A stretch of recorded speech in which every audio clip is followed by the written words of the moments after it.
The Rockets and Knicks were in Game 5 when O.J. started that fateful drive. His four-way hazard lights were blinking, and no one knew what the juice was thinking.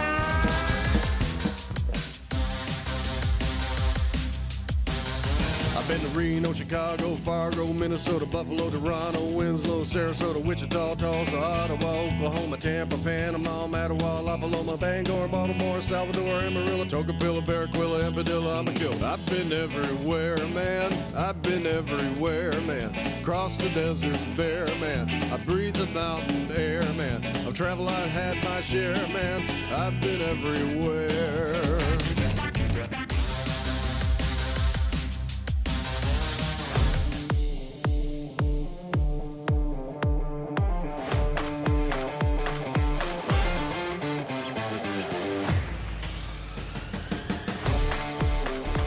This is Oversight Live, your advocate for good governance. We're putting the site back in. Oversight. Here's the watcher on the wall, your host, Ben Carpenter.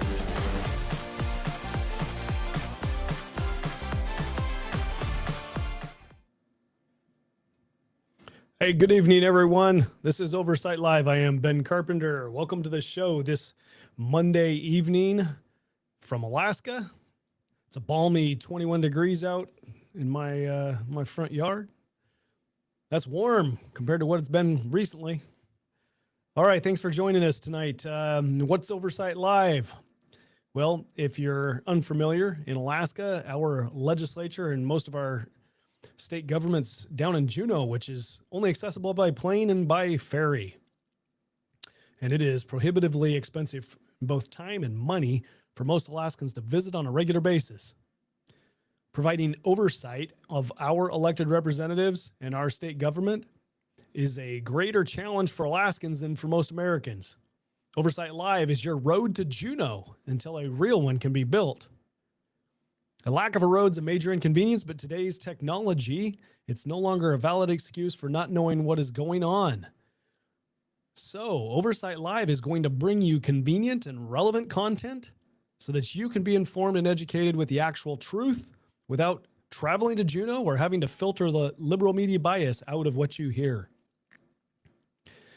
On today's show and every Oversight Live, you will have my bias, and I am unabashedly a limited government, fiscal, and social conservative. You have the opportunity to engage with me and with other Alaskans to seek answers to your questions live and in real time. Just chat in your window there on YouTube, and I'll see the questions, and I'll endeavor to answer those live as we're progressing through the show.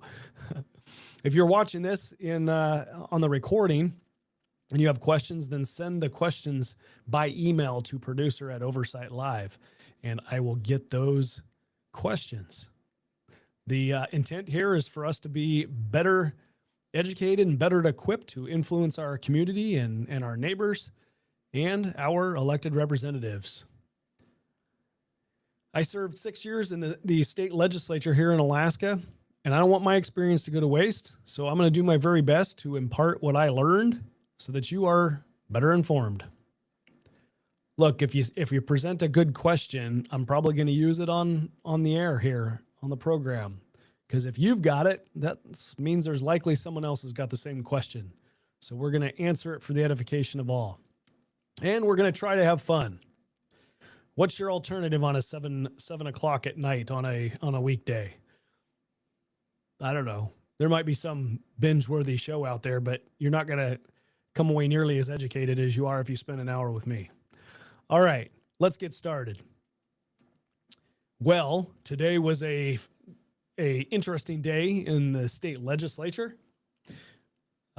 Speaking specifically about the House, the last week was filled with the drama of having to pass a supplemental budget that was requested by the governor, and it passed both houses of the legislature.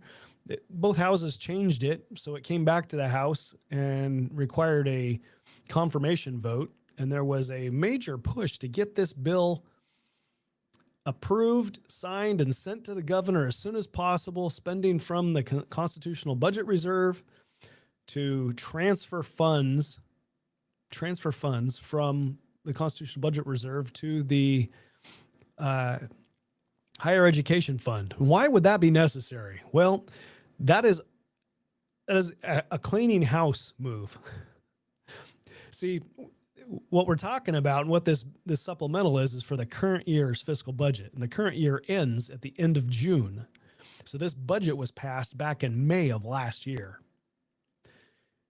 At the time, in May of last year, the legislature felt like they didn't have enough money to pay for the budget. So they drew some money out of the higher education fund to pay for their budget. Well, now we got a little bit of money, but we don't want to spend any more of our tax dollars, our general fund revenue, on replenishing that money that we spent from the higher education fund. What the legislature is attempting to do, or at least what the members of the House are attempting to do, is to spend that, or to replace that higher education money with money out of the CBR, the Constitutional Budget Reserve. So replenish the savings they spent on the budget with savings from another account. So just transfer money between accounts. The money will still be spent, right? It's gone. It's already spent. It's part of the budget. It's been spent. So instead of putting money back from the windfall of high oil prices, right? So what we're going to learn tonight is that the legislature in the state of Alaska is benefiting from the conflict over in Iran and the high oil prices. And there's more money this year, this current year, than what was projected to come in. So there's a conflict going on. If you don't spend that money this year, because you're already past the budget, and you can convince enough people to transfer money from the CBR savings account to the higher education fund savings account, if you can convince them to do that, and that requires a higher threshold vote, then you don't have to spend that money that just came in, that extra money. That money's going to lapse, and it's going to be available to spend for the next budget. And we haven't passed next year's budget yet. The fiscal year 27 budget has not been passed. So the more money that we can avoid spending, the more of the fiscal year 26 money that is coming in currently that we can avoid spending on fiscal year 26 matters, we can spend on fiscal year 27 matters. And I think that's probably what's at play here. We in the legislature, our representatives are trying to figure out how they can spend the money that only requires a simple majority vote in fiscal year 27. And you've got 120 some million, I think it's over $100 million that they want to transfer from the CBR to the higher education fund. 120, 140, something like that. Okay. Well, that's $100 some million that you could spend in fiscal year 27 if you don't take it out of the general fund. So the conflict is the Republican minority in the House does not want to spend out of the rainy day fund, the CBR, a Constitutional Budget Reserve. This is not a rainy day problem. This is not we're not hurting for money right now. So why should we be spending out of the CBR? So what they're fighting over is the House has this budget bill that was sent to them from the Senate, and they have to take a vote on concurrence.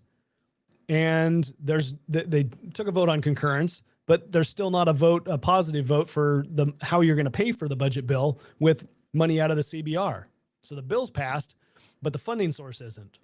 So now the bill is sitting in House rules. It's not been calendared for a meeting. It's kind of just languishing there. This whole argument of needing to get this bill done quickly is turning out to be, I don't know, a lie. Or somebody's priorities have changed. I don't know. Last Friday, the spring forecast came out, and now we know how much more money we have. So the dynamics are changing within the legislature now that the forecasters are saying we have more money. What do you bet? What do you bet that our budgets are going to be a little bit larger this year because we have more money. Anyway, to sum up the drama on the House floor, I thought we would play this, a clip from the floor session that kind of shows you what it was like on the floor. This is about an hour and 48 minutes into the floor session. And I think tempers are getting just a little bit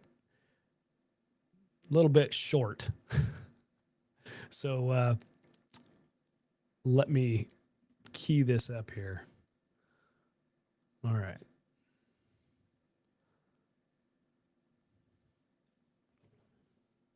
And I got to push play over here.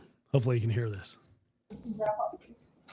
Representative Johnson, this is a concurrence of a motion to pull back from the Rules Committee. I'm going to give you the privilege. It's not actually required that I give you the privilege, so it would help me if you would tell me in advance. But Leslie, please make your comments. All right, thank you, Mr. Speaker. I would just like to walk through a few points, starting with how did we get here? Last year's budget was not funded. And the choice was made not to have a CBR draw last year, instead to fund the budget from the higher ed fund to avoid the CBR vote and the debate that we're having right now at the end of the year last year. The DOT match money was put into the budget, but without funding last year. So the executive branch exercised their veto power and vetoed the whole line. So that they not only need the money, but they also need the authority to spend it. It's dangerous. It's dangerous, Mr. Speaker, to conflate budgets like this between FY25, FY26, FY27. But that's what we've done, and that's what we're trying to sort out with this vote. So now we have a dramatic increase in oil prices, $100 a barrel. Such a dramatic increase that the FY26 budget is fully funded with no CDR vote needed.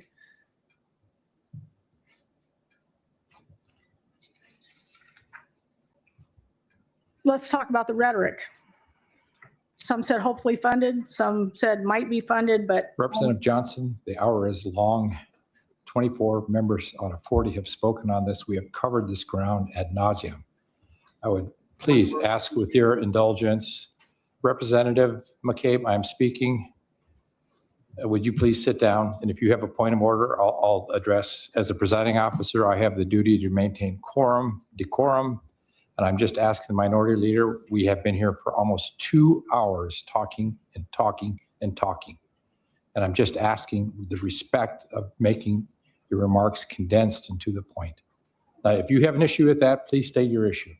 Mr. Speaker, point of order is it's improper for anyone on this floor, even you, sir, to interrupt somebody while they were speaking for something such as that. And there are specific reasons under Rule 92 that you can interrupt the person. This isn't one of them. Thank you, Speaker. Representative McCabe, I have the duty to maintain decorum, to maintain that the business flows of the body flows at a very sort of reasonable pace. And I can cite the Mason's Manual, and you and I can have that discussion ad nauseum at your discretion as well. But I'm just asking, we've been here for a couple hours now, and Madam Minority Leader, if you want to get into all the rhetoric and everything else that's been talked about, I will give you the floor, but I ask you please to make your comments as condensed as you can. Well, Mr. Speaker, we've been called terrorists over the last few days. And I guess I could respond by calling someone Chicken Little, but I won't do that. I'll try to maintain the decorum on the floor. So, Mr. Speaker, I will say a little bit more about the rhetoric, though, because there's this idea that somehow the House minority had advanced knowledge, like we had secret knowledge, advanced information, and so on and so forth. Any member of this body that didn't have some advanced information on this budget isn't worth their salt to be here. I'll just say that straight up. We spent hours. Point of order, Representative Stutes. Mr. Speaker, Mason's 122.2. Let's try to refrain from impugning motives of others and be a little more respectful of the body. Section 120 says the language used by members during debate should be temperate and respectful. Thank you, Mr. Speaker. Representative Johnson, I am going to side with the point of order. I ask you, please address the concurrence measure without addressing these broader issues that every member has made. I've given everyone, supreme latitude, and I'm hearing you repeat some of the earlier comments. And quite frankly, I do not want to sit up here another hour debating something that everyone has spoken to. Brief at ease. All right. So that's all the drama we're going to see from the House floor today, because there's more productive things to do tonight. Oh my goodness. What I wanted to bring to your attention are two committee meetings that happened today that actually had pertinent information in them. And one of them is House Finance Committee, and the other one is Senate Finance Committee. In House Finance Committee, the House Finance Committee had Department of Revenue come and explain, give an update with the spring forecast to show that we have more money. And in the Senate Finance Committee, that committee invited the Office of Management and Budget to come in and explain why the government needs more money to spend now.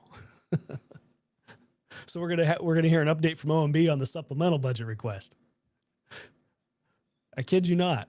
All right, let's get an update on the increased revenue that the state of Alaska is receiving now that the United States is attacking Iran. I don't mean to make light of that. I just think that it's interesting that when the price of oil goes up because of conflict, the state of Alaska benefits. It is not super convenient for others. Okay, here we go. Let's see if I can get this bigger. Whoa. That's not good. Okie dokie. Well, it was playing earlier. Let's try it again from here. There we go. All right. Now it'll play.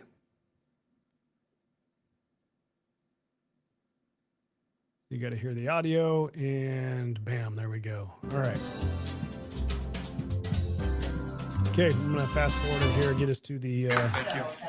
I call this meeting of the House Finance Committee to order. Let the record reflect that it's 1:39 p.m. on Monday, March 16th, 2026. Go through those. Too much. And we've been joined by Representative Galvin. There we go.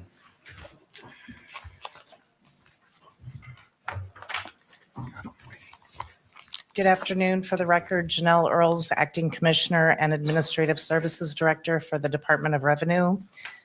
I am here today to support Chief Economist Dan Stickle in his presentation, but I'm sure that he will be able to answer all your questions. Thank you. All right. Good afternoon. For the record, Dan Stickle, Chief Economist with the Department of Revenue, and thank you for the opportunity to present our spring revenue forecast. Slide 2 is the agenda for the presentation. So it's a little bit different layout than what we usually do for the spring forecast presentation. We will briefly walk through the unrestricted revenue forecast update, and then have a number of slides that go into detail on oil price history, forecasting, and uncertainty, since that's really very apropos to the current situation around oil prices and global events. And several of the typical forecast presentation slides were moved to an appendix for this time around, and happy to go through those afterwards if desired. So slide 3 are the highlights of the changes that we made to the unrestricted revenue forecast for the spring forecast that was released last Friday. So for oil prices, we've increased our fiscal year 2026 projection by $9.77 per barrel to an average of $75.26 per barrel. And for fiscal year 27, we've increased our price forecast by $13 per barrel up to $75 per barrel. Okay, let me just, I don't want to insult anybody's intelligence here. Fiscal year 26 is the current budget year. Fiscal year 27 is the budget year that they're working on a budget and will pass a new budget in May or sometime between now and May. Okay.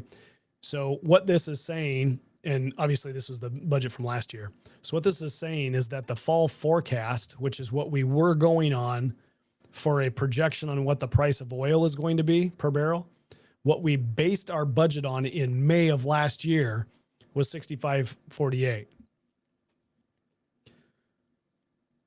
What we're for the spring forecast, now that you've got higher oil prices, what the spring forecast is forecasting for is $75.26 per barrel for the rest of the fiscal year.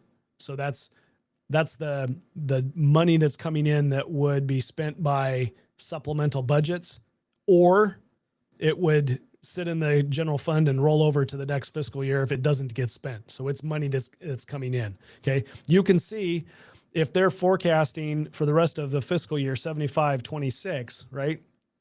Well, the price of oil is well over $100.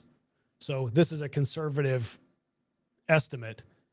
You're not going to be surprised if you have more money in the general fund because you're forecasting it a little lower than what it actually is. Okay. So this is what the spring forecast is for fiscal year 2026. They're forecasting $75 for the entirety of fiscal year 27, knowing that we're going to have higher oil prices while there's an Iran conflict. And then after Iran, who knows how long that lasts or what the prices do. But knowing that President Trump has an idea here or a goal of keeping the prices of oil down, there's going to be some kind of pressure to bring the price of oil back down. So that's what's being updated here. Okay. So 75 for the rest of this fiscal year and 75 going forward. You can see that there's a little bit of increase in oil production, just slightly for this current fiscal year, and just slightly a little bit more for the next fiscal year. All right. Oh, I guess I should point out here, $5.9 billion. That's how you read this. $5.9 billion was what was projected in revenue in May of last year. Okay. That's the budget we built on. I'm sorry. This is from the fall forecast of this last year. So, but this is the dollar figure that is associated with this current year's budget. How much money we expected to bring in. $6.4 billion is what we're actually going to bring in. Okay. $6.2 billion is what we thought we were going to make for fiscal year 27 in revenue. $6.7 billion is what we think we're actually going to make on average $75 oil. All right. Looking at oil production, we have some slight increases to the production forecast there. The production forecast has been increased by 2,100 barrels per day for fiscal year 26 and by 700 barrels per day for fiscal year 2027. In terms of total unrestricted revenue, the increase to the revenue forecast was about $545 million for fiscal year 26 and about $510 million for fiscal year 2027. With the higher oil price forecast accounting for the majority of that increase, but not all of it. Okay. Slide 4. Slide 4 provides some details on the fiscal year 2026 revenue forecast increase. I know there's been some questions around exactly how we got to that number. So as of the end of February, we were actually running $115 million ahead of forecast.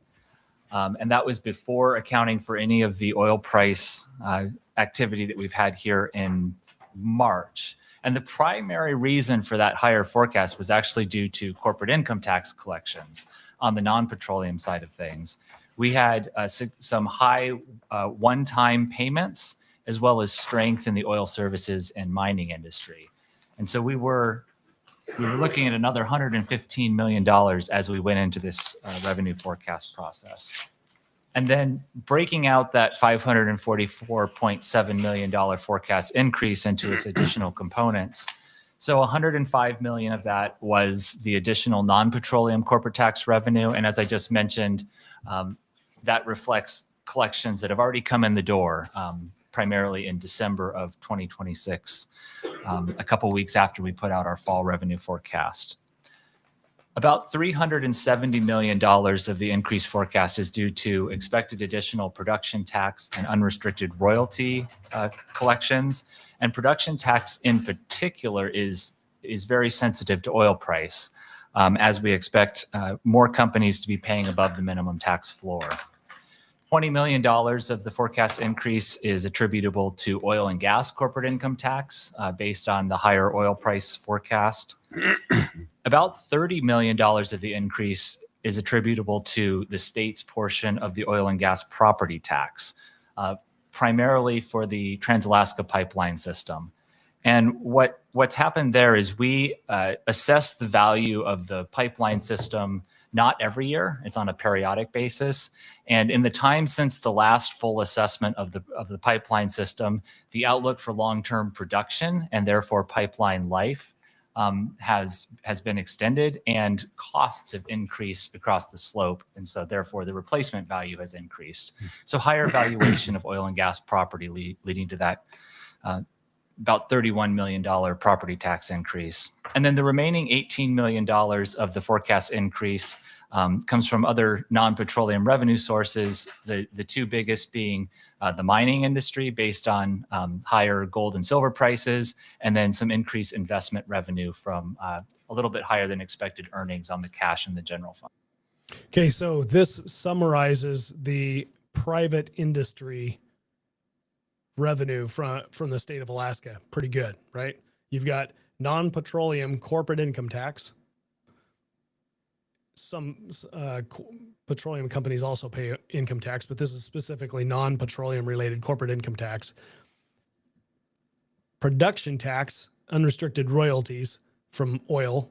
Then you've got additional oil and gas corporate tax, additional property tax, additional non-petroleum revenue due to mining and other investments. Okay. So this, in a snapshot, is your private economy. I think we're going to wait on questions because of even though a lot of it is appendices, the length of the slide deck. Please continue. Helpful for us. We don't have to Chief mess with Economist. questions. And if you've got questions, the please take members. note of them in the margins of your document. Please continue. Sure. So slide 5 is a table showing our unrestricted revenue by major component for fiscal year 2025, and then the forecast for 26 and 27. So investment revenue, being the largest source of unrestricted revenue, contributed $3.8 billion in fiscal year 25, forecast at $3.9 billion for fiscal year 26 and $4.1 billion for fiscal year 27, with the largest component of the unrestricted investment being the percent of market value transfer from the permanent fund that accounts for about 2/3 of unrestricted state revenue. Petroleum revenue generated $1.9 billion of unrestricted revenue in fiscal 25, and we're forecasting $1.8 billion in fiscal 26 and $1.9 billion in fiscal 27. And then lastly, non-petroleum sources contributed $639 million in fiscal 25, and we're forecasting that will increase to about $740 million in fiscal 26 and about $760 million in fiscal 27.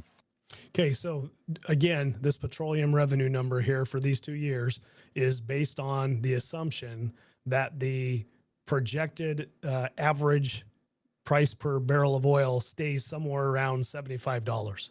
If the price continues to go up, well past $100 a barrel, and that average price continues to rise, then you'll see more revenue come in this line item with a petroleum revenue. And so again, in total, we had about $6.3 billion of unrestricted revenue in fiscal year 25, and we're forecasting $6.5 billion for fiscal 26 and $6.7 billion for fiscal 27. Okay. And so the next set of slides, I have several slides that go into oil prices. That has really been the story of the oil of the revenue forecast this go around as we've been pulling numbers together for the last couple of weeks. So slide 6 shows our spring forecast for oil prices compared to the prior fall 2025 forecast. And then in the dotted line, we showed an alternative here, which is what the forecast would have looked like had we produced it in the middle of February. So as you can see, oil prices were trending up a little bit in February, but the spike in oil prices with the conflict in the Middle East has really caused a significant increase to the near-term price forecast from what's happened over the last couple of weeks. Obviously, for those watching here, this portion of the chart here from 27 on is just a guess, okay? So this isn't telling us what is actually going to happen. We don't know what's going to happen. What this is going to actually look like is something like this on the left side of today, right? This is today. This is what the price of oil was in history, and you can see that it's volatile. And this is just a projection based on that average price that we covered earlier, right? So we know it's going to look more like this, but this is just for planning purposes. This is what we think is going to happen. It's going to spike, or it is spiking, and at some point in time here in the future, it's going to drop off and come back down. Who knows how fast that is? Who knows how long it takes for it to get back down? But we think that it's going to be somewhere in this dollar figure into the future. And what is that? That's somewhere below $70 a barrel, but above 60. So 65, 68, somewhere in there. So our price forecast is based on the futures market for as many years as are available, which is through fiscal year 2033. And then we apply an inflation assumption thereafter. Futures market provides a timely and, importantly, a transparent price forecast. So we were able to generate this forecast last Wednesday at close of business on March 11th, and then turn around and crunch the numbers on the 12th and release the forecast on March 13th. Okay, slide 7. Slide 7. So price history and volatility, really one of the big stories of this revenue forecast. And this slide shows a history of what's happened with Alaska North Slope oil prices since the beginning of 2020. The average price has been about $74 per barrel over that time period, but the prices have been anything but stable. So we started calendar year 2020 around $70 per barrel and fell very quickly through the first several months of the year. Actually, prices went negative for a day in April of 2020 as there was significant oversupply due to the COVID pandemic. Prices recovered from there over the next couple of years. And then at the beginning of the war, when Russia invaded Ukraine, a little less than 2 years after we had a negative oil price, prices topped out at over $125 per barrel. Since the market has kind of digested the Russia-Ukraine situation, we returned again to close to that $70 average, and we've generally been in a kind of a stable to slightly downward trending oil price through 23 through 25. Oil prices started calendar year 2026 in the low 60s and were kind of trending upwards through January and February as some of this Middle East issues were bubbling under the surface. And then beginning of March is when the Iran conflict started in earnest. Prices really went through the roof and peaked at over $100 per barrel last week. Okay, slide 8. Slide 8 shows an index of oil volatility. And this kind of puts a quantitative perspective on what we all know anecdotally, which is that there's a lot of uncertainty in the oil market right now. And so what this oil volatility index does is it uses the options market and prices for options on crude oil futures to come up with a level of uncertainty around potential future prices based on options prices. The exact numbers for the index are less important. What the key takeaway here is that high numbers mean high uncertainty and a high range for expected future prices. Low numbers mean less uncertainty and more stability expected in terms of future prices. Okay. The highest level of oil volatility on record since this index debuted in 2007 was during the COVID pandemic.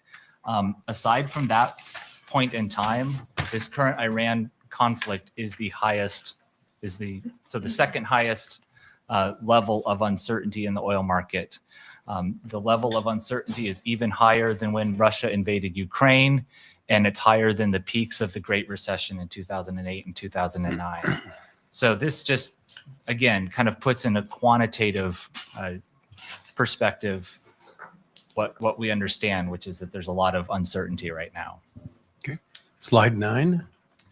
And slide 9 translates that uncertainty into dollar values. So what we've done here is we've taken our official spring 2026 revenue forecast, which again is based on the futures market, and we've used prices for crude oil options to derive different percentiles of potential oil prices. And what we can see here is that looking just a few months out to May of 2026, according to the markets for commodities, there's a 10% chance that oil prices will be well over $200 per barrel. And there's a 10% chance that oil prices will fall to $30 per barrel. And that's just looking 2 months out at the range of uncertainty. And so our price forecast for that month is around $90 per barrel, but a lot of uncertainty around that number. Looking at fiscal year 25, the upcoming budget year, the 10% range for the entire fiscal year is 45% on the downside and $45 on the downside and $130 on the upside. So again, a very wide range around our fiscal year 27 forecast of $75 per barrel. Right, slide 10. Slide 10 shows how the unrestricted revenue for fiscal year 26 sounds like he's kind of frustrated here, or doesn't want to have this slideshow presentation. You can hear some frustration in Representative Josephson's voice here. With different oil prices. So oil prices averaged $67.34 through the end of February. Our forecast for the remainder of the fiscal year is an average of $91.09 per barrel. And that would get us to a total of $6.5 billion of unrestricted revenue for fiscal year 2026. Near the forecast price, a $1 increase or decrease in oil price just for the remaining 4 months of the year is a $15 million change in unrestricted general fund revenue. And for this chart, we included the 10% probabilities on the high and the low side for the remainder of the year, just to illustrate, depending, so if we look at those 10% probabilities, 10% chance we end up with less than $6 billion for the fiscal year, 10% chance we end up with more than $7.5 billion, just based on oil price just for these last 4 months of the fiscal year. So again, a lot of uncertainty around that $6.5 billion official forecast. Okay. Slide 11. Slide 11 shows the monthly values behind our ANS price forecast for fiscal year 2026. So prices ranged between $62 and $73 on a monthly basis for the first 8 months of the fiscal year, averaging out to that $67.34. For the remainder of the fiscal year, we're forecasting oil prices a little over $92 per barrel on average for March, April, and May, and then falling to a little over $87 per barrel for June.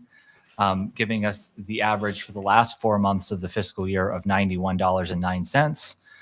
Most recent closing price for Alaska oil was over $100 per barrel. So over the last couple of days, at least, we're actually a little bit above our forecast so far. All right, slide 12. Slide 12 is a unrestricted revenue sensitivity table for fiscal year 2027. Again, we start with our official forecast of $75 per barrel, bringing in $6.7 billion of revenue. Around that forecast price, each $1 increase or decrease in oil price results in about a $40 million change to unrestricted revenue. That's a little bit higher than the heuristic from the prior fall forecast, just given where we are for production tax purposes in particular. With the higher price, we're expecting more companies to be paying above the minimum tax floor. And so the change in revenue per dollar of price is a little bit higher. So just to reiterate it, to point out what he said, every time you hear the news indicate that there's a dollar increase in the price of oil, that equals about a $40 million revenue to the state.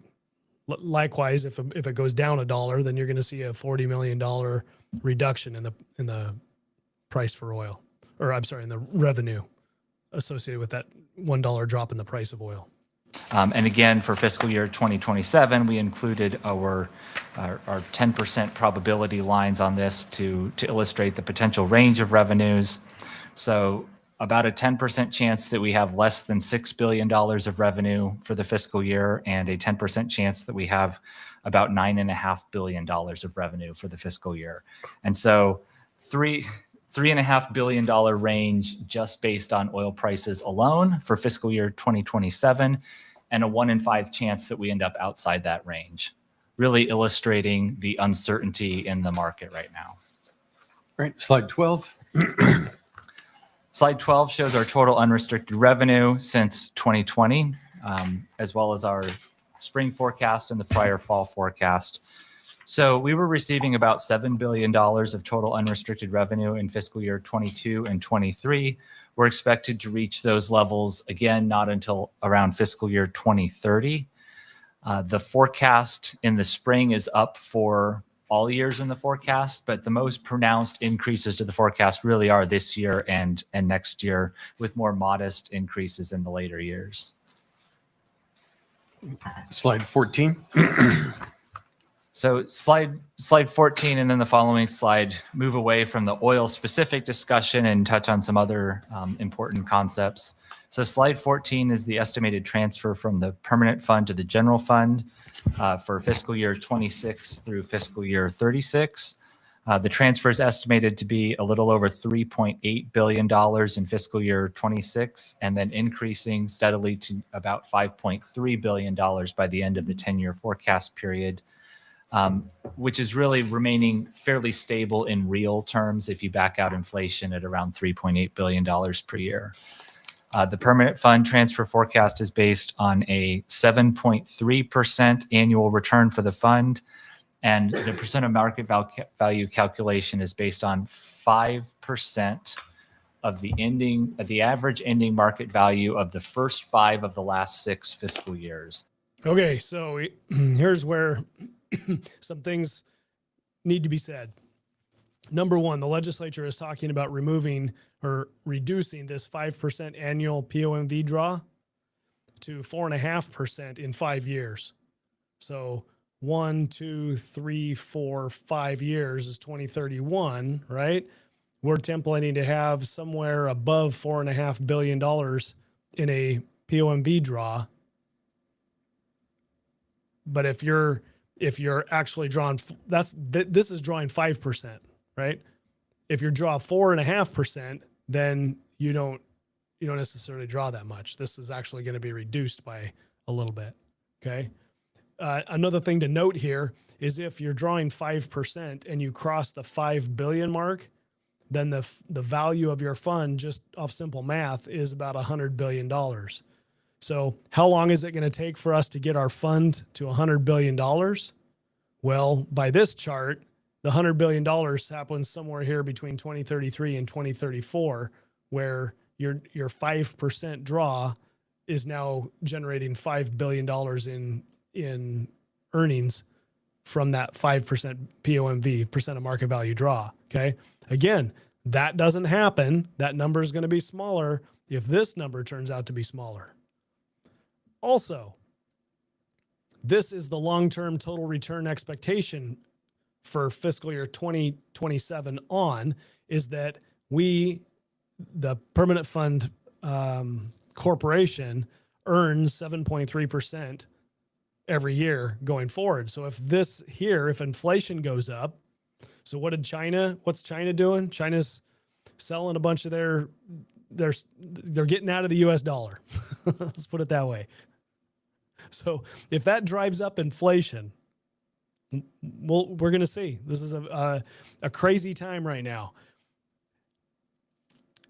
If this crisis in Iran drives up inflation for America, then this dollar figure, which is the target goal is 5% plus CPI plus inflation. And if inflation goes through the roof, then your long-term total return compared to inflation is not going to be what you expected it to be. Okay. So all I'm trying to point out is that this slide looks really good to people. To legislators, they're looking at this and they're salivating, right? Wow. We're going to make 7.3% for the next decade. And we're going to be able to draw 5% of that earnings that we earn. And look at this. We're just going to have more money and more money and more money. Now, what if we went back to that previous slide? What if we went back, and I can't, moving through the videos is a little harder, but do you remember the volatility that I showed you that was showed on that one slide where you had historical oil price volatility on the left and then this projection of a nice steady curve on the right? The volatility that is oil is what people see. They don't see this. They don't see a nice steady projection of oil prices when you're looking at oil as your revenue. The legislature looks at permanent fund earnings and they say, well, look at that. That's what's going to happen. Well, this is not necessarily what's going to happen. It is going to look somewhat similar to that chart from the previous slides with the volatility of oil. Okay. Hopefully they've got a chart here that shows what the volatility has been with the permanent fund earnings. That would be the fair way to approach this. So the effective transfer is a little less than that headline 5%. Okay. Slide 15. Slide 15 has some information around our mining revenue forecast. And prior to the price action in oil for March, this was actually going to be kind of the big story of the spring revenue forecast. Minerals prices have really soared this year. We have had record gold and silver prices, gold over $5,000 per ounce, silver over $100 per ounce, and strength in other metals too, like zinc and lead and copper. This has been really a benefit to all of the existing mines in the state and the mining industry, and also helps make any proposed new mines look more attractive. We are now forecasting over $200 million of revenue from the mining industry in fiscal year 2027. That includes $189 million of unrestricted revenue, up from a little over $75 million in fiscal year 2025. About $100 million of that mining revenue forecast is due to mining license tax. That's the state's severance tax on mining. We're expecting nearly $80 million of corporate income tax from mining companies, and over $30 million of state royalty from mining, which is split between unrestricted revenues, permanent fund, public school trust fund, and program receipts to the Department of Natural Resources. Slide 16 is just a kind of a conclusion slide for the information I've presented here. So again, we're forecasting a little over $500 million of additional revenue for both fiscal year 26 and fiscal year 27. Based on the most likely outlook for high oil prices at this time. Those high oil prices are expected to be temporary, and there's an extreme amount of uncertainty around those price forecasts. Okay.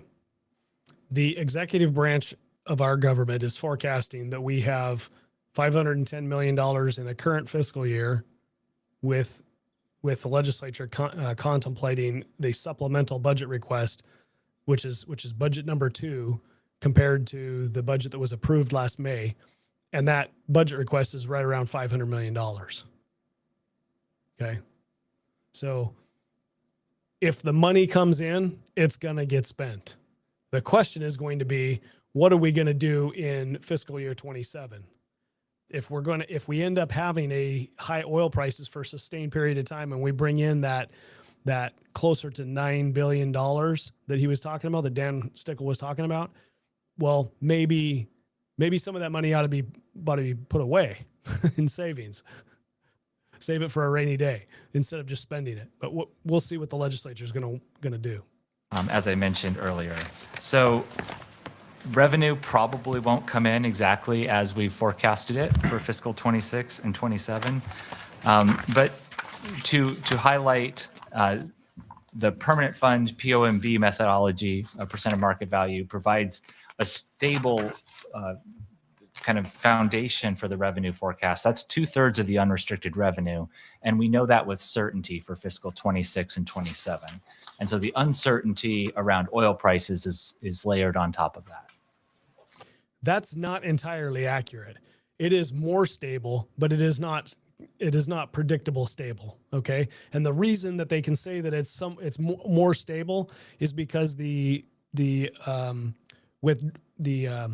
draw is based on the average over preceding years.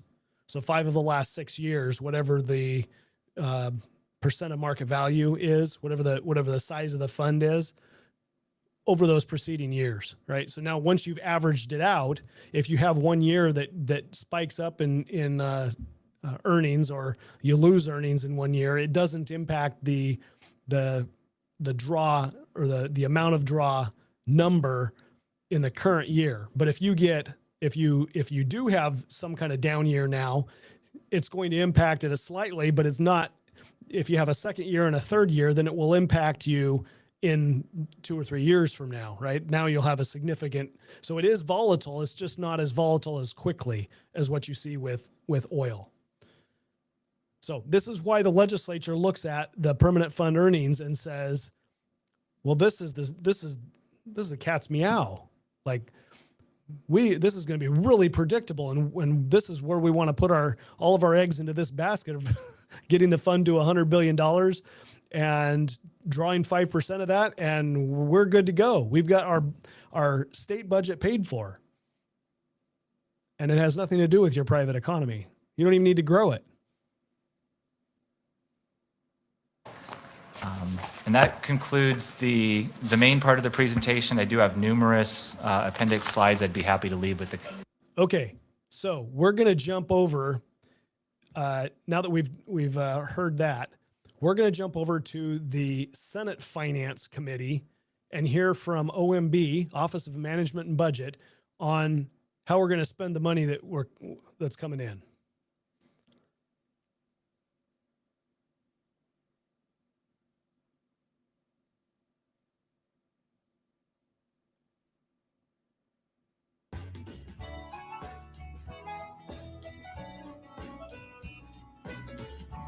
All right, let me fast forward this just a bit. We get Lacey Sanders up here to. Oh, you want to spend some more money?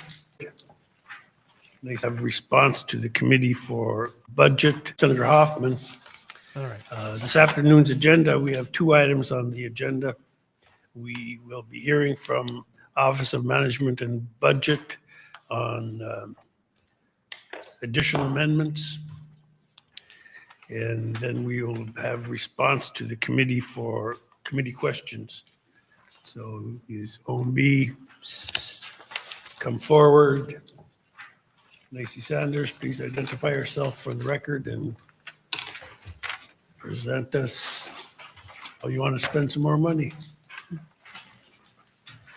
Thank you, Chair Hoffman. Good afternoon, everyone. For the record, my name is Lacey Sanders. I am the Director for the Office of Management and Budget. And as noted today, we have a packet of amendments that was transmitted to the legislature last Friday, March 13th, that I will walk through today. So I'm going to start on slide 2. This is, again, our updated fiscal year 2026 and fiscal year 2027 short fiscal summary of unrestricted general funds only. I will note the 2 changes that were made are the incorporation of the fiscal summary, or excuse me, the revised spring update that was released on Friday by the Department of Revenue. So it incorporates the change in revenues that were presented to this committee this morning. And then as well, the supplementals that we'll walk through into on the next slides for both fiscal year 2026 and fiscal year 2027. Okay, what Ms. Sanders just said is that the forecast for that we just witnessed was briefed to the Senate Finance Committee earlier that morning, and those increased revenue numbers are in this presentation in this chart. So just to orient you to the chart, you've got the 2026 management plan. That's the budget that was passed last May, plus your proposed supplementals for fiscal year 27. That's what she's going to talk about today. Then on this other column here, you've got the fiscal year 27 budget that they're working on. And then the column over here is the change between the two. So if it's a positive number, it's in black. If it's a negative number or a reduction, it's in red. As you'll note, the takeaway, the surplus deficit has been adjusted. There will be a proposed surplus of $65.9 million under the governor's proposed amendments, as well as the spring forecast. So it accounts for the approximately $544 million of additional revenue that's projected. And then again, you'll also note that the overall deficit for fiscal year 2027 has been revised downward to just over $1.1 billion. Just, remarking, this is the governor's proposed budget that we have been discussing over the last several months, as well as the amendments that have been transmitted. I think the biggest, one of the larger takeaways to that $1.1 billion deficit is that this does include the statutory dividend, $2.3 billion, as well as those amendment packets that had been presented. Okay. Previous slide, we were talking about permanent fund earnings. And I said 5% of $100 billion gets you $5 billion. Okay. So the purpose for getting the fund to $100 billion, $5 billion of revenue comes from that through the permanent fund. This is what this is right here, up here. POMV, earnings reserve account draw for government. Okay. This is part of it. The permanent fund appropriations number is down here. Okay. So let me think about that for just a second. 3.7. I think that's the total number. The point that I'm trying to get to, I'm off on a tangent here. This number right here for total expenditures, this is total UGF. It's the discretionary money that we have. Total expenditures is 5.7 billion. And this is for the next year, 5.5 billion. Okay. So this year we think we're going to be spending 5.7. Next year we think we're going to be spending 5.5. Okay. Let me just point out, this is including the supplementals. Okay. This is not going to be able to include supplementals because we aren't next year yet. We're passing the budget that you would add supplementals to when the legislature meets next year. Okay. So here's the point that that I wanted to make. 2 points. One, $5.5 billion is what the government thinks it wants to spend right now. And we really, really, really want this number right here, the POMV draw, to be $5 billion. Okay. The total spend of the government, this is the expenditures section here. The total spend is a little over $5.5 billion. We want all of our permanent fund earnings to pay for the majority of that, but you can see that it won't because we're continuing to spend more than that. This is the thing, is that the legislature and those that are pushing to get the permanent fund up to $100 billion, this has been the goal. You can go to the Permanent Fund Corporation website and it's written into their documents. Getting it to 100 billion is their next goal. And the reason is because numbers of years ago, $5 billion we weren't spending more than $5 billion. Like $5 billion is where we want to get to. We're way over that now. We're spending 5.7. The budget that we passed in May wasn't 5.7. It was less than 5.7. We've now added $500 million in a supplemental to what the number was before. So it was 5.2 or something, 5.3, 5.2 and a half. I don't know what it was. I don't have the slide sitting in front of me. It doesn't say here. The point that I'm getting at is your $5 billion for your 5% market value draw off your permanent fund isn't even going to pay for government then, because we're going to be spending more of it. We're increasing the spending. So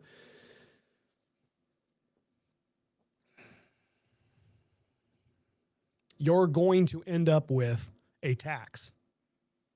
You're going to have no dividend and a tax. That's what's coming.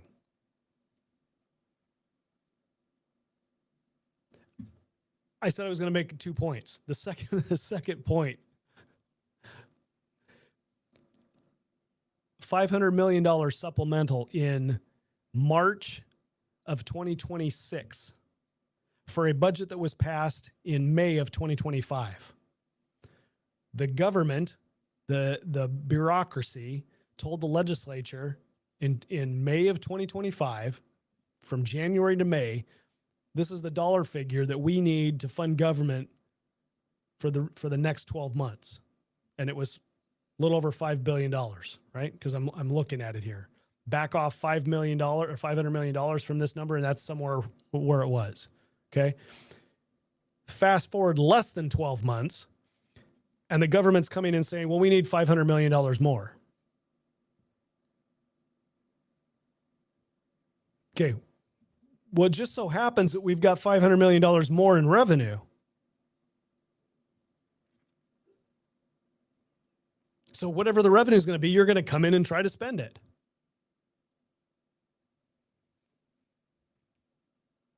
The budget that you pass in the beginning of the fiscal year, that's what we're talking about now for fiscal year 27, and we think that's going to be 5.5, but that'll end up being bigger 12 months from now or 10 months from now. If the price of oil keeps staying up, they're going to come back with a supplemental that says, oh no, we found other things that we need more money for. So the second point that I'm trying to make is the bureaucracy is running circles around the legislature. Supplemental budgets are supposed to be for emergencies, for things that were unforeseen. You got $500 million more in revenue, and now you've got a $500 million supplemental. It's the legislature that needs to be pushing back on the administration and saying, hey, a budget's a budget. You need to stick to your budget. We need to put this money, like we're forecasting we're not going to have enough revenue into the future. That's what this whole structural deficit problem is. We don't have enough into the future. We need to save some of that money for the future. But no, this is what the executive branch comes back under a Republican governor and says, well, now that you got $500 million in revenue, we got $500 million in expenses. So we'll just give you a supplemental. There's no discipline here. There's no discipline in the executive branch. There's no discipline in the legislature. None.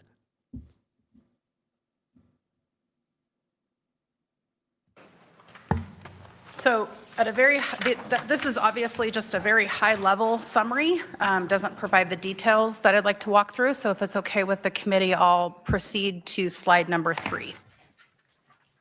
Right. So for fiscal year 2027, the first slide that we have is operating items. So at the top, you'll see the governor's proposed budget that was introduced on December 11th. Okay, so if it's not clear, she's going to get into the asks for more money in the supplemental. This is what is going to go on here for the next couple slides. Moving down, we have the amendment deadline that is a statutory deadline of February 18th. That's the 30th day of legislative session. And there were amendments proposed at that time. The legislature has been gracious throughout the years to continue to accept amendments after the 30th statutory day as things come to our attention. So that would. There's a statute that says amendments can't come in. Do not ask the legislature, by law, do not ask the legislature for additional spending. That date is written into the statute. And what she's acknowledging is that the legislature just ignores that. Yeah, go ahead. Send us your supplemental. We'll fund it. We'll consider to fund it. We'll whatever. The law doesn't matter. Just send us your budget ask, your additional spending requests. Bring us to the March 13th packet of governor's amendments.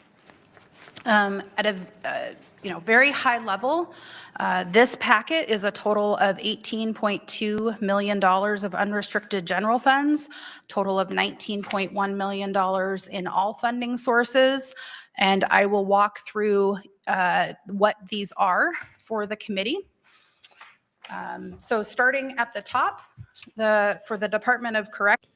Okay, to be perfectly clear, and I talked to a couple legislators today, and I didn't get the answer that I suspected or that I thought I would get. We're talking at the beginning of this show about the battle that was going on House floor with regard to the supplemental budget that was already passed by both bodies and had a concurrence vote that was taken, but that the funding source for that bill included the constitutional budget reserve, and the House minority would not agree to spend money transfer money out of the constitutional budget reserve to the higher education fund. Okay. That supplemental budget, the one that's already been agreed to in the House and the Senate, doesn't include this $18 million. It doesn't include it. So the legislature went through why doesn't it include it? Because those didn't come in until March 13th. What's today? March 16th. Like she's just acknowledging, we just sent you more requests after the statutory deadline that requests are due. We're going to send you another $18.1 million request. So the supplemental budget bill that they just passed is it's no longer funding everything that the government's requesting. So what do? Do you redo the bill? Do you send it back to committee and amend it and then bring it back for another vote? Do you create another supplemental spending bill? Do you tell them, so sorry, $18 million, you're past the deadline. You should learn to live within your means by $18 million. What would you do if you're sitting there as a legislator? And again, it's also broken down on slide 4, if that's okay with the chair. I'll move to slide 4. Starting with the Department of Corrections, the interest arbitration agreement for the Alaska Correctional Officers Association, or ACOA, that did come to terms and presented those terms to the legislature for the cost of living adjustments. So throughout the Department of Corrections budget, we have incorporated the costs associated with those changes. They have not incorporated it. They are now incorporating it. It was not incorporated. It wasn't agreed to. It wasn't agreed to when they passed the budget back in May. Now they've agreed to it. Here's $8.5 million, 8.8, almost $9 million to the union for their cost of living adjustment. Okay. Question to you in the private sector. Did you get a cost of living adjustment for your your workplace? I didn't think so. It totals $8.8 million, and of that, $8.6 million is unrestricted general funds. Under the Department of Family and Community Services, we have a increase for the residents' cost to provide care for the Alaska Pioneer Homes. There is a corresponding supplemental. Well, this is interesting because they're putting this in parentheses, corresponding supplemental request. I don't understand why it doesn't say corresponding supplemental up here. They're asking for this money in this supplemental, but they're saying there's not a corresponding supplemental. So maybe this is just authority to receive the money, but it's $8.5 million of UGF to spend it. So I would have to ask the question in the time of the committee here, what's the difference between the two? As far as I'm concerned, you're bringing it to us in a supplemental, and it appears you're asking for additional money. That means it's supplemental. This is to align the Department of Family and Community Services budget with what the actual experience is, and the needs to ensure that we are paying for the cost associated with the care. So a manager can say, hey, you know what? The money that we budgeted for in May of last year for the Pioneer Homes isn't enough. Legislature's in session. They haven't passed a supplemental. Let's ask them for $5.3 million more. This is UGF, unrestricted general funds, coming from the Pioneer Home managers, okay? The budget that was previously passed in May didn't have that $5.3 million in it. And she says, she's Office of Management and Budget Director says, well, this request is to align what was appropriated in May with the actual experience that they're having at the Pioneer Home.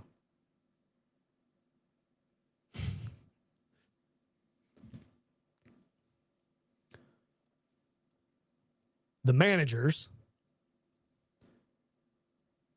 didn't put forward the correct budget in May, or some sort of conditions have changed where it's costing them more. So what conditions could have changed in their business model? You can't, I mean, I don't know. I don't run the Pioneer Home. I don't have anybody in the Pioneer Home. I don't know what the cost, but you got additional people coming into the Pioneer Home. They got to pay for it. It's not like it's free housing. Medicaid's going to pay for it. There's no more conversation besides what's going to go on here about why the Pioneer Home is costing the state $5.3 million in supplemental. That whatever budget that they asked for and justified in May of last year now is costing us an additional $5.5 million. I'm pretty confident we're not really going to be talking about that, because in 6 years we don't talk about the why. Under the Department of Health, there is a just under $1.4 million request for the Senior Benefits Payment Program. It does note here that there's a corresponding supplemental. That supplemental was actually included in the last round of amendments. So we're just noting that there is a corresponding supplemental. This provides for that continuation of funding into fiscal year 2027. This is really confusing. Why do you put in corresponding supplemental and point to the supplemental from the previous request, one of the two previous requests that the governor brought forward, but then you're asking for $1.3 million more in this current supplemental? So this appears to be speaking out of both sides of your mouth.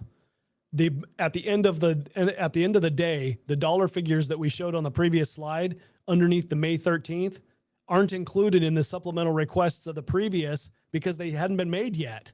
These got dropped last Friday.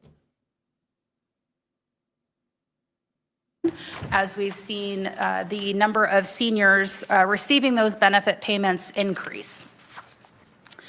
And then lastly here on this slide, we have the Department of Law. We have a $2 million increase associated with the cost that they have been seeing in the criminal division. Over the years, the criminal division has seen a significant increase tied to expert witnesses as well as travel costs. That's bullshit. Over the years, they've seen an increase. We're talking about, excuse my language, we're talking about a supplemental for a single year. In May of last year, the Department of Law submitted a budget that their manager said, we've got X cases, we're projecting what the cost is going to be going forward for the next 12 months. We haven't even reached the 12 months yet, and they're asking for $2 million more. Ms. Sanders is coming in saying, well, they've been seeing increasing costs over the years. That's complete nonsense. If you've been seeing increased costs over the years, then that should have reflected your budget requests in May of last year. You don't bring that as a supplemental. Supplemental now just is a second budget that says, hey, we got another crack at the apple. Now, this could be a lie too. The supplemental budget, I'd have to go back and check. But the House version of the supplemental budget that the governor asked for had money removed out of it from the Department of Law for statehood defense. And it was either $1 million or $2 million. I'm not sure whether the Senate's version kept that money in, and I'm not sure whether the concurrence vote, how that played out. Okay. So I don't, time has happened. I'm not sitting in the legislature. I'm not sure whether that statehood defense money actually stayed in. My guess is that it's not there. So now Department of Law comes in and they says, oh, well, we have increasing costs and we'll put some BS reason about increasing costs over the years. And we'll try to get that $2 million for statehood defense added back in here. But we're not going to be transparent and honest about it because you got a bunch of knuckleheads in the legislature who don't want the governor to defend states' rights against the federal government. But this is nonsense. We've got a $5.5 billion budget, and I'm worked up over $2 million. It's the principle of the matter. How much of that $5 billion is BS? Along with the costs associated with their lease expenditures and operations. They have historically used their vacancy of positions to address those rising costs and are beyond the ability at this point to continue to use vacancy to address. Let her finish those costs. And so we're bringing forward a $2 million increment for fiscal year 2027.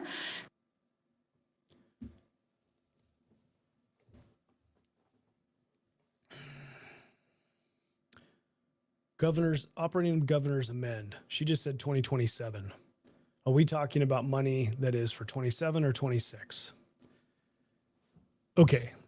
I'm going to back this up just slightly because I want you to hear this again. And then we're going to talk about management. Use vacancy positions to address those rising costs and lease expenditures and operations. They have historically used their vacancy of positions to address those rising costs and are beyond the ability at this point to continue to use vacancy to address those costs. And so we're bringing forward a $2 million. Okay. When I was the final year that I was in the legislature and Republicans were somewhat in control, I identified $300 million of that vacancy money. What she's saying, vacancy money, is the legislature has authorized X number of employees to be hired in the state government. We've funded X number of employees. Well, there's a vacancy factor, so there's a reduction in the amount of money that each department gets based on that vacancy factor. So it's not exactly one for one. Okay. But the point is there is more money being appropriated for positions that aren't filled. They're vacant. The government knows they're vacant. The government knows they're going to remain vacant. This is a slush fund. What she is acknowledging here, this is the director of Office of Management and Budget. She's supposed to have the responsibility for the stewardship of the budget and the management of our government. What she's acknowledging, and it's like no big deal. This is the way we do it. They use their vacancies. They got these employees they don't hire. The legislature appropriated money for them. They're not going to pay benefits and salaries to those people because we're not going to hire them. So we'll just use that money somewhere else. The legislature doesn't know where that money gets used. It was legislated and appropriated for a person to do a job. But the bureaucracy is lying to the legislature and saying that they need that person for that job. They're lying through their teeth because they know they're not going to hire them. They're going to use that money for other management things, for other inefficiencies.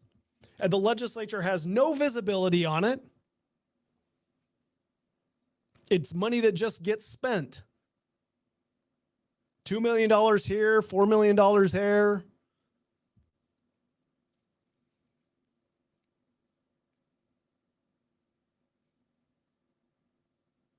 When you have legislators, Republicans, who say, where are you going to cut? There's no way we can reduce the size of our government. There's no way that we can spend less on government. It's BS.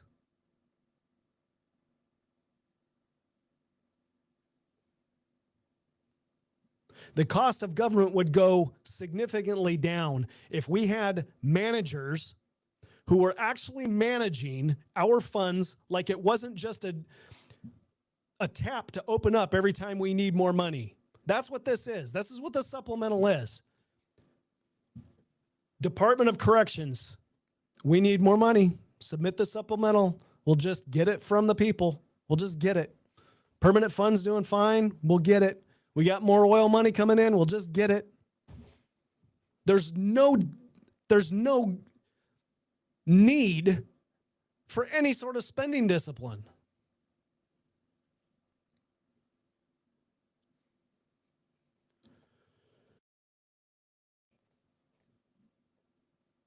I can't believe that the director of Office of Management and Budget is acknowledging the Department of Law is just using money that was appropriated for individual paychecks for other management purposes.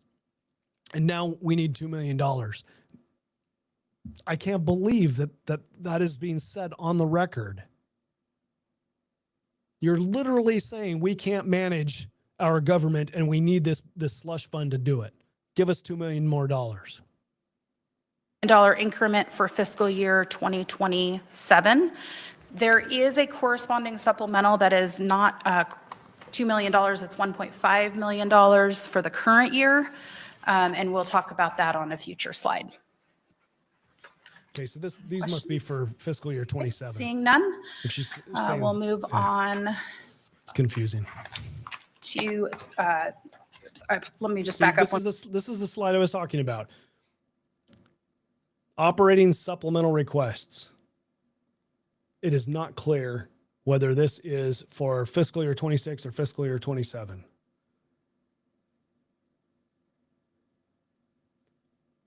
No, it's for 26. Look, it says it right here. That's a supplemental request for 2 years ago. This is a request for last year's budget. So is that. And so is the one made on March. No, those are the dates of when they're made. Sorry. I'm making sausage with you here on, you can see the smoke coming out of my ears probably. These are the dates for the request. It is not specifically talking about when what budget they are for. I'm assuming that these are supplemental requests for the current year's budget, because you wouldn't need a supplemental request for next year's budget. It hasn't been approved. There's no need for a supplemental request. You would just submit an amendment for the current year's budget. So this has to be for the current year's budget. That's why it's called a supplemental.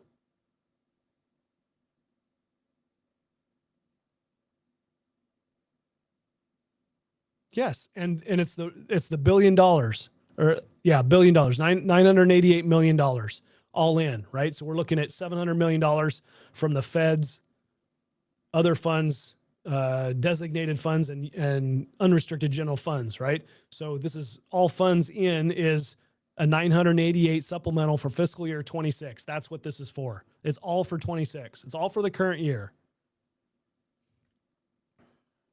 There were no capital amendments for fiscal year 2027. That's why we're moving now to the supplemental budget. So again, starting at the top, we have the supplementals that were introduced by the governor in the December 11th budget. There have been supplementals by the 15th day as well as by the 30th day of legislative session. We are now at the March 13th supplemental requests. And we'll talk through those here in just a moment for the overall total supplementals at $227.4 million. So if I move on to slide number 6, we can talk through those supplementals that were on the previous page. So under the Department of Family and Community Services, again, we have a supplemental request of $5.2 million to bring the costs of operating the Pioneer Homes and providing the payment assistance program up to the amount projected for the needs of the individuals living in those facilities. Under the Department of Health, we have an operating item here for a reappropriation. This is actually tied to a capital item. The Department of Health has been scrubbing their capital appropriations and has identified $1.84 million that could be available towards continuing the assessment capacity for individuals and seniors. This is a backlog that is being addressed by some positions that were brought on to the Department of Health. That one-time funding has expired and is no longer available. And so they are proposing to use capital funds to continue that, addressing that backlog. Under the Department of Law, you'll see we have $1.5 million that I spoke to earlier to address those the criminal division's increasing costs. But a new item on here is $4 million for what is referred to as the Vail lawsuit. This is a new litigation that was brought to the state. There is a significant amount of data associated with this. This is pertaining to those in the Department of Corrections care. The files are the volume of files that have to be retained for evidence and for review is significant.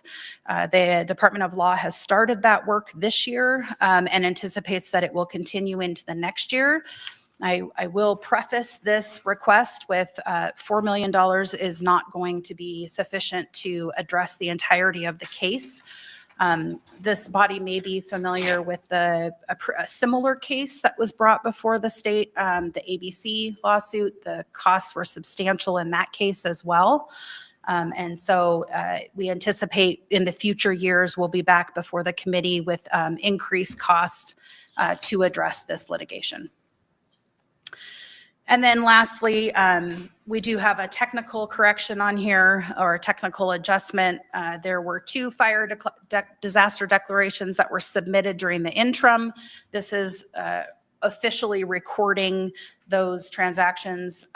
We've been counting for those numbers, we being the Office of Management and Budget and Legislative Finance Division, since the beginning of session. Just want to make sure that formal item is on the record. So when you've got a budget request for a supplemental from Department of Law for $4 million for a case that was just filed, and it's going to be more expensive than what they didn't know it was going to be filed, right? So this would be a legitimate need and a reason why you would have a supplemental budget, because there's unforeseen things that happen in government where you would have to come. It's an emergency. It's unforeseen. It was not in our budget before. There's no way we could have budgeted for it. And that's why you have a supplemental request. Okay. $5.5 million to increase payment assistance to align with resident needs. What was your projection for resident needs going into the budget in May of last year? Something doesn't smell right there.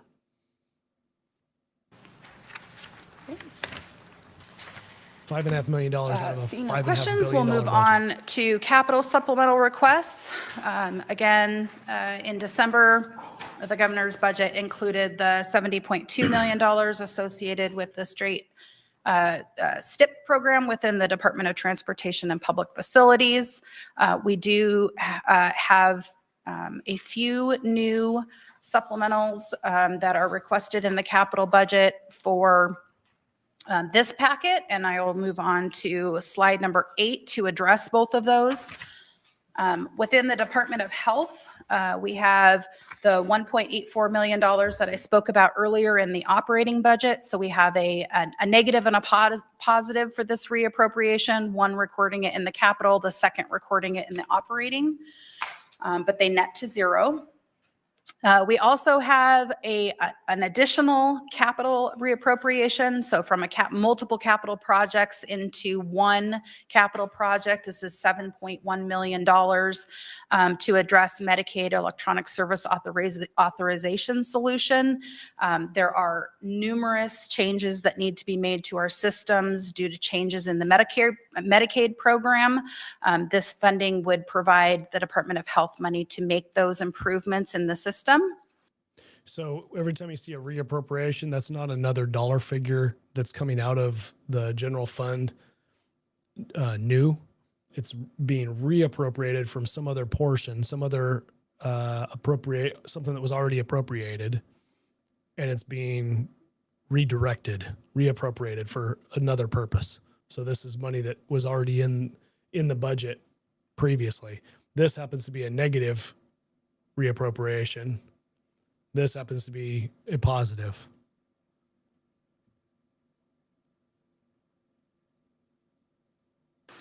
And then we also have the request under the Department of Transportation and Public Facilities. This is $150,000 of airport receipts to install a backup generator in Antioch.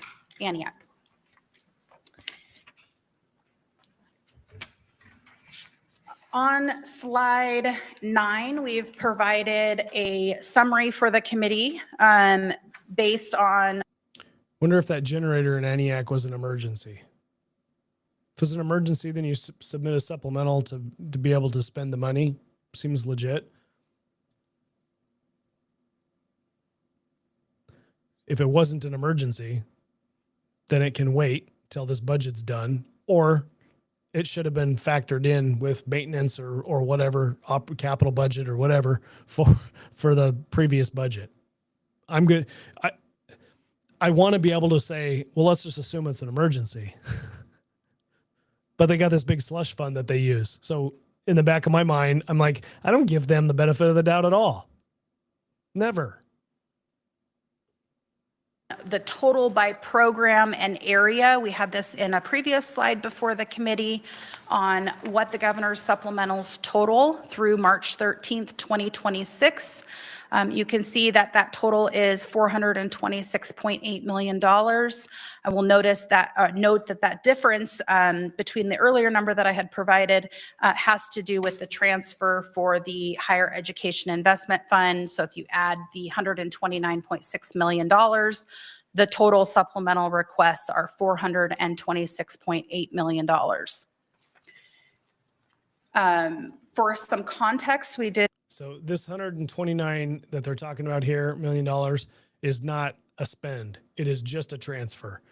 It makes it look like it's a higher spend, but it's not a higher spend. It's just transferring it from one savings account to another savings account.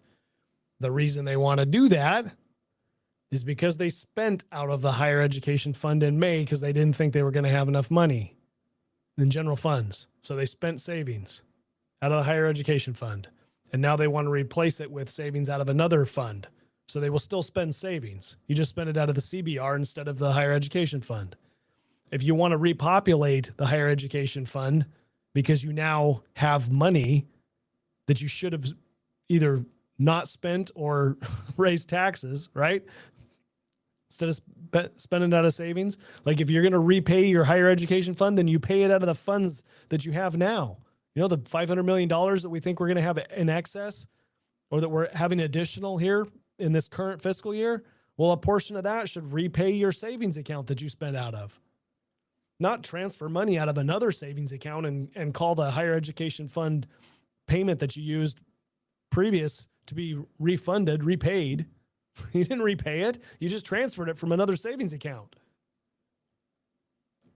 Repaying it would be coming out of your general fund. Provide what is currently in HB 289, the $373.5 million, and where those programs which programs are funded within that bill, and a comparison. I will also like to note for the committee's reference in the packet and the materials before the committee, this year we did provide, or this amendment packet does include what we refer to as ratifications. Those are expenditures relating to a prior or previous closed fiscal year that had an expenditure that exceeded the appropriation authority. Those ratifications are included in the backup for the committee, as well as the request to make the correction. And with that, I'm happy to address any questions. Okay, that last part of that is also infuriating. Not only do we have supplemental budgets and we're not sticking to a particular budget, but we have ratifications. Ratifications is where the legislature says, hey, you have $1 million. That's what we're giving you. That's your budget. Stay within your budget. You got $1 million. That's it. You have an emergency or you have some other request, come to us with a supplemental later in the year. Okay. There's a management tool. Okay.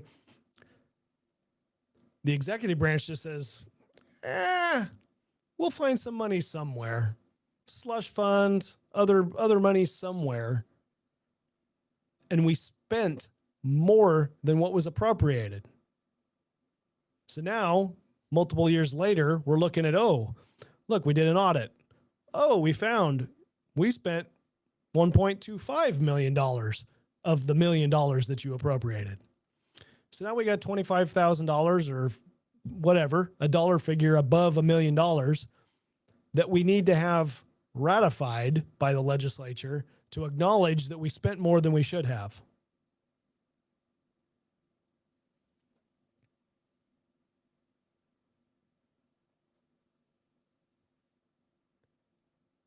How do you make an argument that we don't have enough money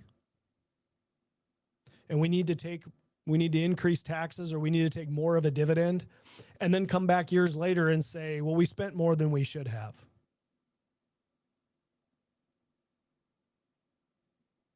The maths don't add up.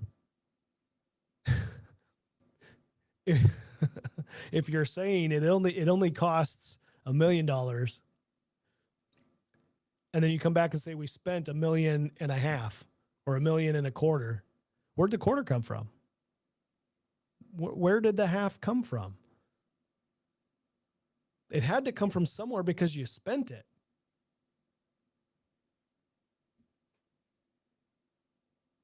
It came from your slush fund. It came from somewhere. And now you need to acknowledge the legislature you spent more. But that year and subsequent years, you come to the legislature saying, hey, we don't have any money. We're out. We need more money from you. We're going to have to take more of the dividend. We need to increase oil taxes. Need to have a conversation about taxes. but you're going to submit ratifications where you spent more than you were allowed to spend. So it can't possibly be in that case that you didn't have enough money. I wonder what the total, they're not going to present it here. I wonder what the total amount is for ratifications. What's the dollar figure total? I think I'm going to try to figure that out. Do members of the committee have any questions at this point? Stedman. Yes, can we go back to page number 2? Go back to the beginning, huh? There, Senator Stedman. Mr. Chairman, now that the OMB directors walked through this, let's just, if we can touch bases on this again. So FY26, Mr. Chairman, all known supplementals request as of today, with the current pricing update that we got today with revenue forecasts, we have a potential surplus of 65.9 million. Is that correct? Through the chair, Senator Stedman, that is correct. Okay, so this is all in. And then for FY27, all in, assuming we do the governor's requested dividend, we'd have the deficit of 1.142 billion. So that's also all in, everything known as of today, without the capital budget. Through the chair, Senator Stedman, that is correct. Or increases in our operating budget. And I noticed that there was a couple of capital items. And is there a opportunity or an interest from the administration to come in with a recommended capital budget items for FY27 that we haven't started putting together yet, but we're going to? In particular, is there going to be any guidance offered on what the administration feels would be appropriate from their point of view, dealing with the K-12 major maintenance for schools, the university, and courts as 3 examples? There's 3 big items that are out there. I'm just kind of curious. So Senator Stedman is trying to get her take on the competition between the operating budget and the capital budget. What we've just described, you set the capital budget aside, it's not part of this conversation. All of the revenue increases for fiscal year 26 and 27 are accounted for in her documents. That's what he just got her to say, okay? $500 million more in current fiscal year 26 revenue is projected to come in because of the price of oil increase, okay? With the $500 and some million supplemental request, after that's paid, there's $65 million left over. We did good because now we've got a surplus for the current year. Before we didn't have a surplus, we had to spend out of savings out of the higher education fund in May. We didn't have a surplus in May. Now we got a surplus. Everything's paid for. We got a surplus. Good on us. Give ourselves a pat on the back. For fiscal year 27, we're projecting same $500 and some million more in oil revenue. And if we paid the governor's full statutory dividend, right? If we followed the law, that's in essence what he's saying. If we follow the law and paid a dividend, well, we wouldn't be able to because we'd have a $1.1 billion deficit. But then we aren't even talking about the capital budget. So the $500 million that you're projecting to have to receive more because of the price of oil, it's already been spent by the operating budget. It's already factored in. All in. That's what he said. All in, $1.1 billion deficit. Okay. So what helps the private sector?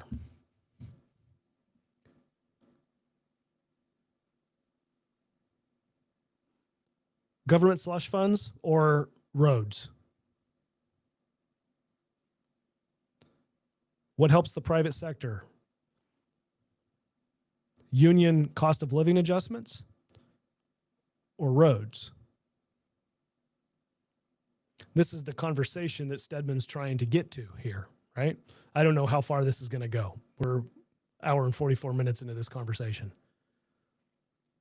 The legislature is spending money, and we're going to call this enough on there. I'm going to stop sharing here. The legislature spending money, and the operating budget is consuming it. The operating budget is who is represented by all of your government interests, all of your unions, all of your management necessities, right? It's government. And that has just consumed all but $65 million of the additional money that we think we're going to have for this year and next year. And we haven't even had a conversation. The governor's request here hasn't even had a conversation about what we would spend on a capital budget. The operating budget grows to consume the amount of money that is present, unless you have a legislature or managers who pull back on the reins and say, wait, time out. We got to do something different. We can't just keep spending and adding and doing more. Like there's a moral responsibility here to not do that. There are a lot of things out there, schools and buildings and roads, things that we've created over the decades that need attention, need maintenance, and you find that through the capital budget. There's a private industry out there that would rather have good roads, and that's competing. That's going to be found in the capital budget. That's what the argument of the $70 million in matching funds for the STIP money and the federal money. That's what the private sector is looking for. What about low cost energy? What about a program to get capital money for Bradley Lake project to reduce the cost of electricity? That's being outcompeted with this operating budget that's growing to consume all of the excess money that we're going to come into.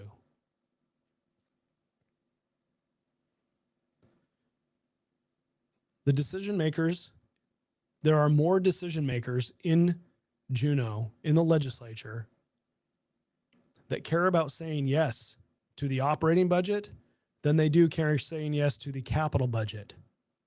And the reason behind this,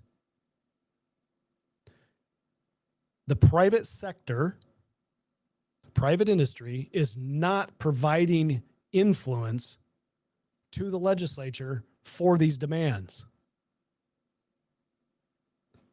What they're seeing, what's being presented to them, is the bureaucracy, the unions, the special interests, not the private industry, not where you work, not the private economy. That's not being represented during this conversation. Stedman is pointing this out to us. He's not saying it in the words I'm using, but he's saying all in, all numbers, including your supplemental requests, including the new revenue. You got $65 million extra in the current year, and you got $1.1 billion deficit in the next year because you can't afford the PFD. And we haven't even talked about the capital budget yet.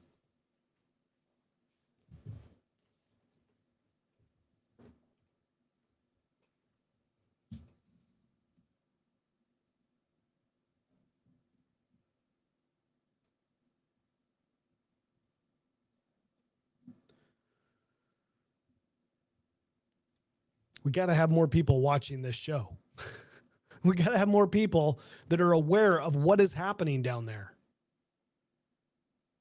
This conversation with Lacey, with Miss Sanders, Lacey Sanders for OMB, needs to be a several-day conversation. It needs to be drawn out, and that needs to be understanding the why.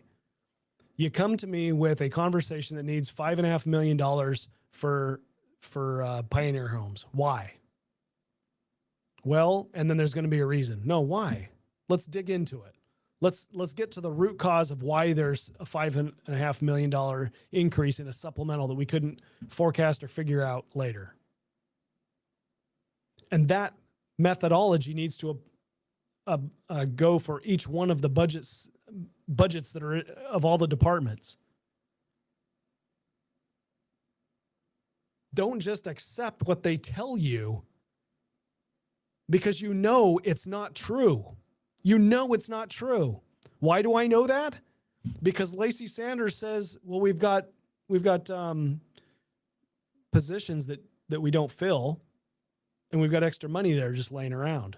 And so we generally just figure this out, but we couldn't do that this time, and now we need a couple $1 million more for Department of Law.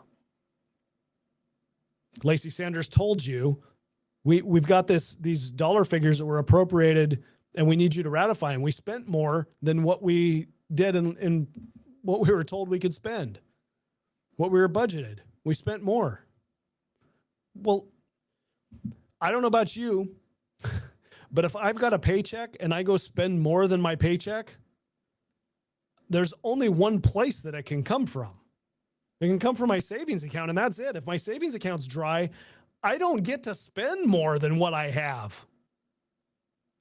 I'd have to go steal it from somewhere else, or I'd have to go get a second job and work to get paid again. But the conversation in the legislature is this bureaucracy just comes back at you and says, we found the money somewhere. Well, why? Where did it come from? How were you able to spend more than what was appropriated? Where did that money come from, and how big is that pool of money? Why even appropriate money? Why even go through this process of appropriating if you're just going to spend whatever you want to spend anyway?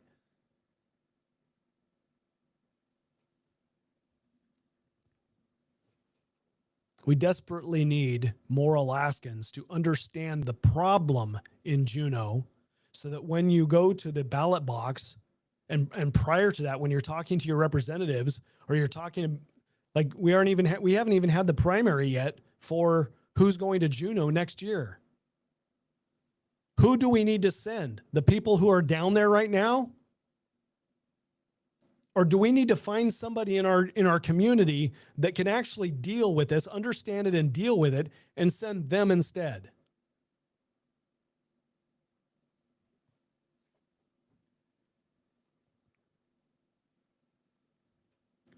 We have got to increase the number of people who can see and understand what the problem is down there. It is not okay to just say, oh, government, it's corrupt. It just is always going to be that way. I refuse. I refuse to hand over an institution to my children and grandchildren and just wash my hands of it and say, it's just what it is. Can't fix it. I refuse.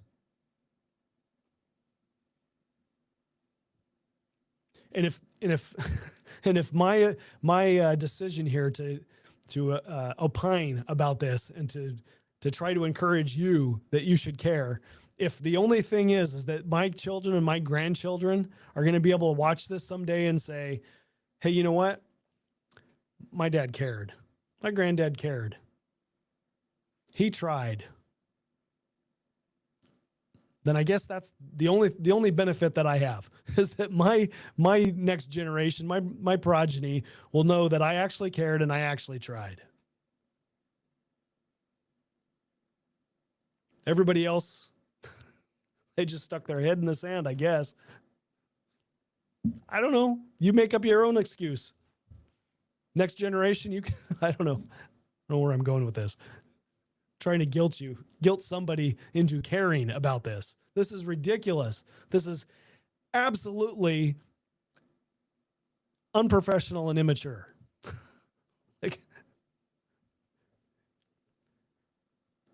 Mismanagement on display, on the public record, business as usual. Lisa, thanks for joining us today. Yes, I actually haven't read the court case, and I'm not exactly sure what is going on here with regard to the Department of Corrections. But yes, I know that there is an issue going on and that there is a class action lawsuit. maybe we should take a look into that, because that's going to be tens of millions of dollars probably into the future, I would guess, looking at what's on the budget now. Tani, I agree with you, but that's business as usual. Vacancy positions, that's why we have them. That's why we have them. It gives managers their own little private savings account, which they can discretionary spending account. Let's call it that. So just, it's not a slush fund. Nobody wants to have that label slapped on them. It's a discretionary spending account. That's what it is.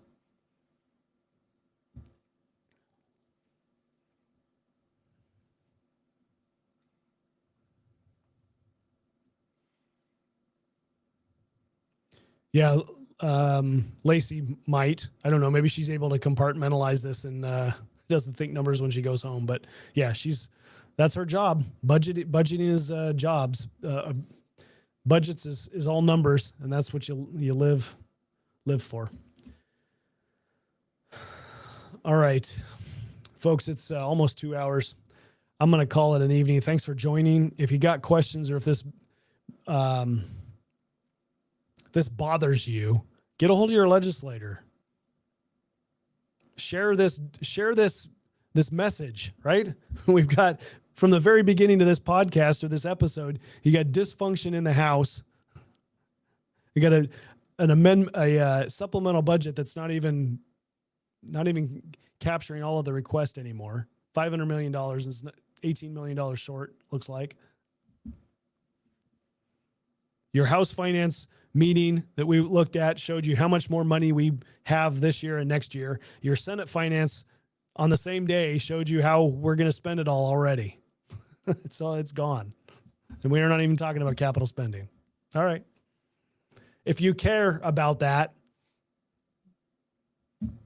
pass this on. Pass this on to somebody. All right, folks, we're out of time. I want you to have a good evening, and we'll see you again tomorrow.